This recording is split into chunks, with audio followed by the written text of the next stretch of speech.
Hello everyone, welcome back to the channel.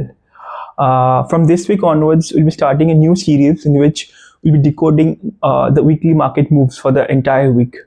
And this episode will be getting released every weekend, either on Saturday or on a Sunday, between the time, let's say, 12 to 5 p.m. So each and every weekend, you will get to know what was happened in the past week and how you're prepared for the week ahead. In this episode, typically we'll have, I'm thinking of right now in two parts. In the first part, I'll talk about the macros of the market. So overall, how has the index moved? What are the big events of the market? And overall, the bigger picture of the market, overall market. And the next bit will be much more deeper focus on the portfolio of stocks which are currently in my watch list for the moment. So in the for the next week, what will be the sort of the stocks we are releasing a result? What are the expectations from each one of them? So that will be the format of the current series of the video, and expect this to be regular on every weekend. Now, last week was really bad for the market. I think मेरा portfolio and काफी लोगों का portfolio was down था. If I look at most of the indices, let's say Nifty, Midcap, Smallcap, most of them were down by 2.5%. But the real challenge was in the real pain challenge was in microcap, which was down by almost 4%. So a lot of bloodbath. The Nifty IT sector at least has been defensive, giving no returns in that. So relative performance was much better. And defense sector has been standing stall at around giving return of around 1%. Given whatever happened in Venezuela last weekend, I think most sectors, most countries going forward, most governments will spend a lot more in the defense budget for sure, right? Nobody will take the risk, and defensive investment might be, which has been a big theme for the Indian market, might be still be a big theme for the market. Although I don't follow the sector much, but yeah, could be of interest for me also going forward. The reason for this movement can be like two folds. One part is that हमारा Trump साहब हमें फिर से threaten कर दिए with tariff, with now this time saying 500% tariff. मतलब इसका कुछ मतलब नहीं होता. मतलब 500% tariff, what does it mean? If I put in layman terms, let's say I'm selling something for 100 rupees, exporting something for 100 rupees, it now becomes 600 rupees. now आप ही सोचो, मतलब 600 रुपए के से यूएस का कोई बंदा क्यों खरीदेगा मेरा सामान, है ना? मतलब 500%, 100% are nonsensical terms, right? Most tariffs more than 50, 100% के बाद, like if there's some substitution, are no more feasible for the good, right? But it is just hyperbolic in that nature. Majority problem actually sort of came through one news, and what was related to Reliance. So what has happened is that Reliance is has been like, it's being told that they are buying Russian oil from Russia for some time, and I think this news broke out, I think, in Bloomberg, and uske baad Reliance stock went down by 5%, and to which Reliance has responded that they won't be buying Russian oil anymore. So that news in the beginning of the week shook the market a lot, and we see that overall the Nifty oil and gas sector has been down by almost 6 to 7% for the week, right? So that is one reason, and other than that, I think continuous selling by FIIs इस हफ्ते भी लगभग 3,500 crore FII लोगों ने like खरीदा बेचा almost. So that sort of brought the sentiment down. Now, if I move on to, let's say, the quarterly results and business updates for the week, one sector we see some green shoots and doing well is the jewellery sector. The leader of the sector, Titan, has grown by 40%.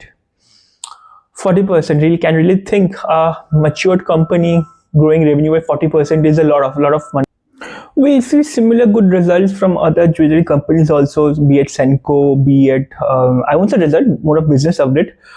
We see good result from good updates from Senco and also Kalyan Jewellers, both of them also guiding similar 35-45% revenue growth in last quarter, with Senco talking about 8,000 crore trailing 12 months revenue. So good numbers for the overall jewelry sector. Other than that, I think Trent का result आया था, revenue is only up by 17%, and stock company का भी PE लगभग है 90 के ऊपर. तो with such PE इतना कम revenue तो बहुत नाइंसाफी है, and I think the stock corrected by 10-15%.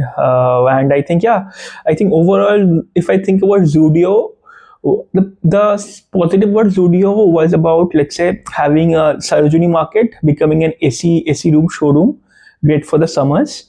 But if I think about it, Zudio का USP था कि mass production of similar SKUs and products, right? But आप ही सोचोगे, मतलब अगर मैं, like, people these days don't want to be wearing the same kind of clothes, right? Especially if they're cheap.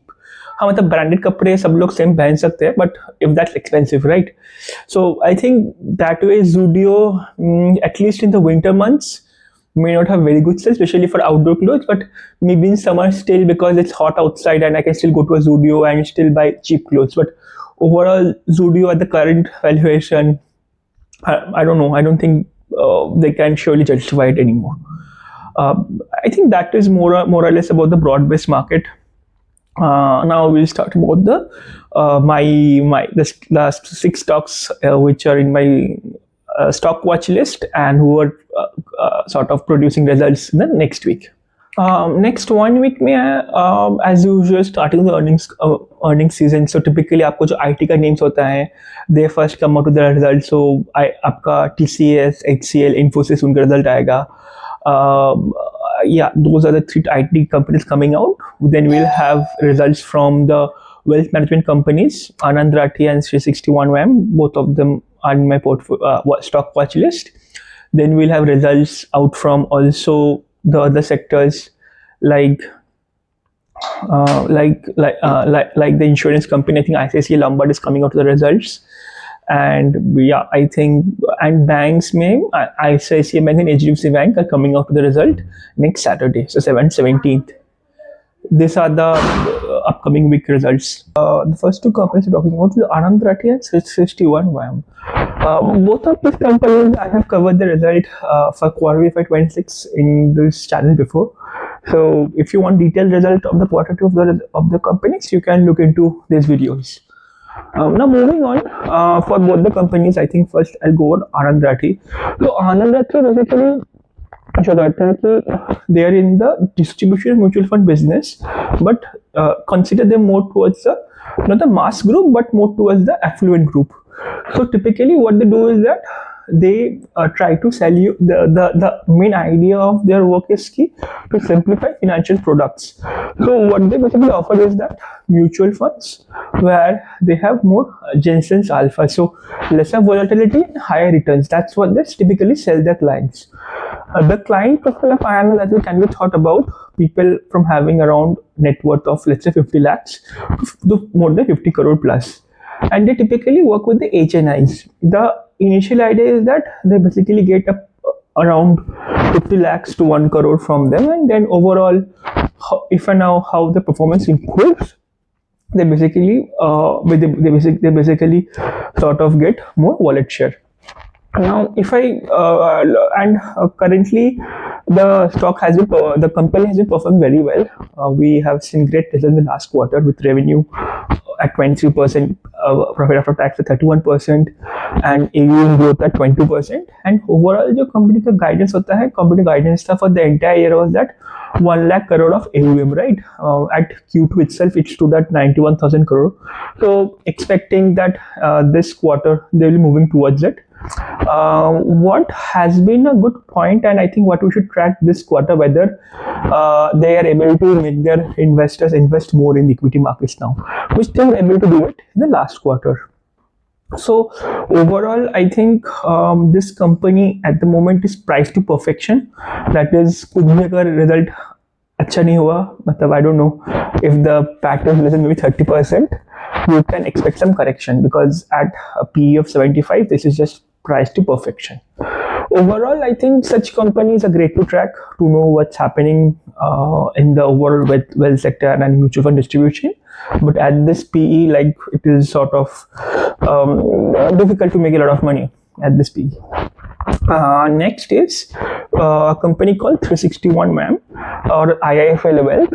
So IIFL Wealth was typically there long before. It's one of the earlier wealth management companies, and they typically work with the ultra HNI people, right? So typically people with net worth more than 50 crores.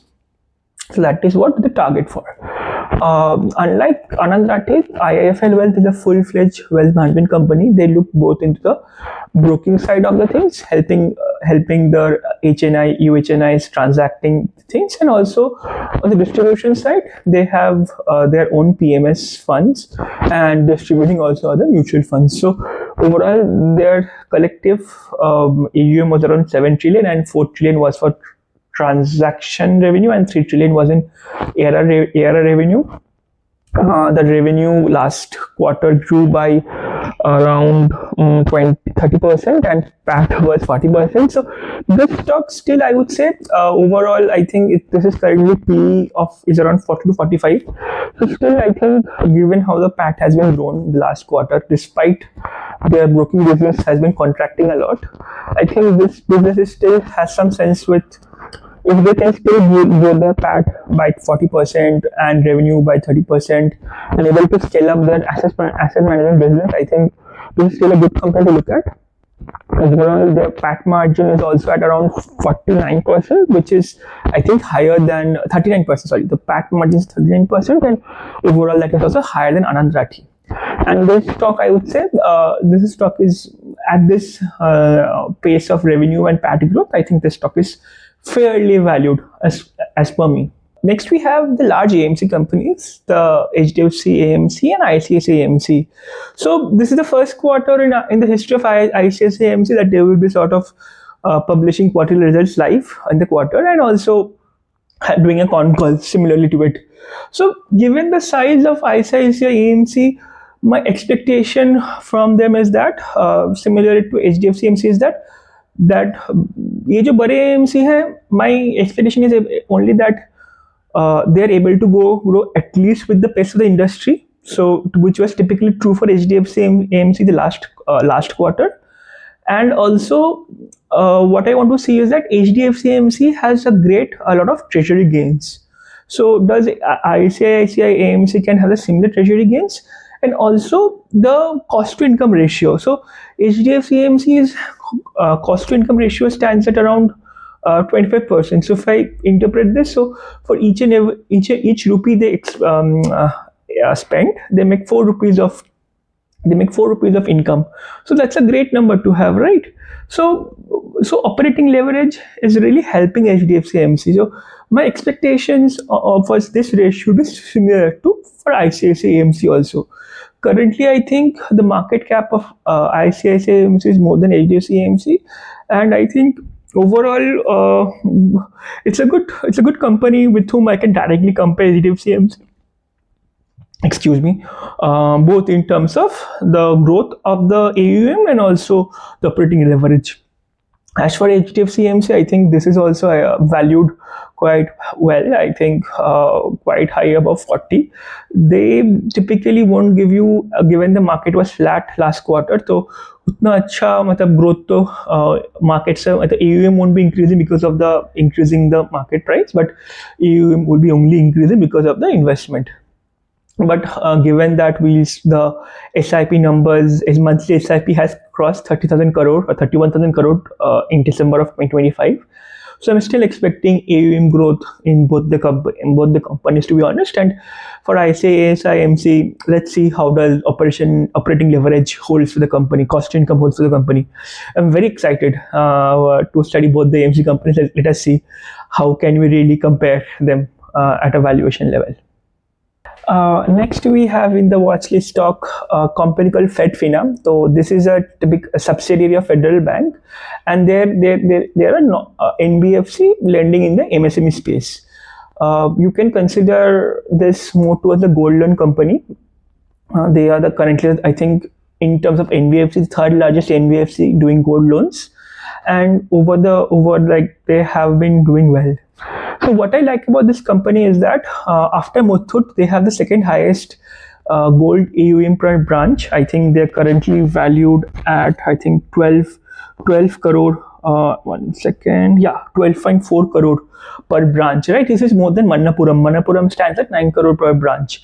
So this is a very good ratio, and overall they have been able to grow their gold AUM per branch and at 16%. They were having some problems in the non-secured business loan department, which I think they're planning to close very soon. At the moment, 98% of the loan book is secured, and the company has given guidance of opening more stores in the next quarter. So what I look forward in this company is that how they're able to grow their loans, maintain keep credit costs less than 1%, and sort of overall keeping good number. The next company there in my watch list is HCL. This is a matured company, a large cap company, unlike a large cap company. So for HCL, what is there in my portfolio, because this is a good proxy, because IT stocks have been beaten down a lot in the last few years, and at the valuation, I like the valuation currently HCL is at. Overall, in terms of expectation of revenue and profit, I think both of them are at high single digits. So what I am looking forward to see in HCL is that how much of the revenue can they sort of get through generative AI, right? So overall, I think they are इन लोगों ने बहुत कुछ initiative लिया है in the last quarter. I want to hear the management commentary on how and like how much, or maybe in the next 1 year, how much, if maybe 5% or 10% of the revenue coming from generative AI contracts. So then this will be a huge positive for the company and huge trigger for the company. Other than that, I think large IT spaces, nothing like not much growth is there, but the only trigger point is that how much can they get the Gen AI pool. Yeah, I think that's it. That's the end of episode 1. Please do like, share, subscribe, and please do share this video with anyone who would benefit from watching and knowing about the stock market in 20 minutes on what happened in the next 1 week and what to expect in the next 1 week.